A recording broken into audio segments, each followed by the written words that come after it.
အဲ့တော့တန်ရောစဉ်ဆိုတာဟာလူတွေကတော့ချစ်ခင်ခြင်းကိုသာလျှင်တန်ရောစဉ်လို့ခေါ်တာမဟုတ်ဘူးချစ်ခင်ခြင်းကလည်းတန်ရောစဉ်မုန်းတီးခြင်းကလည်းတန်ရောစဉ်မသိခြင်းကလည်းတန်ရောစဉ်သူချီနှောင်ထားတဲ့ဟာတွေကျွဲကောင်းတယ်အများဖြင့်တန်ရောစဉ်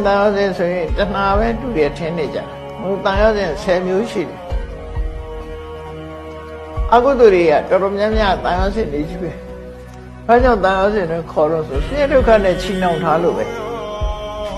အဲ့ဒါတွေကုန်ပြုတ်ထွက်သွားတယ်အဲ့ဒါတွေပြတ်ဖို့ရည်ချတာဟုတ်အထူးကတော့အဲ့ဒီကိုသွားသစ္စာပြတရားတော့အဲ့ဒါဖြတ်တာပဲအဲ့ဒါဖြတ်တာဘာနဲ့ဖြတ်တာတော့ဆိုအမှန်ကန်ဆင်ញင်သုံးသပ်ခြင်းဖြင့်ဖြတ်တာအဲ့ဒီလိုမှန်ကန်ဆင်ញင်သုံးသပ်နိုင်မှုကပညာလို့ခေါ်တယ်အဲ့ဒီပညာဟာအမြတ်ဆုံးပဲ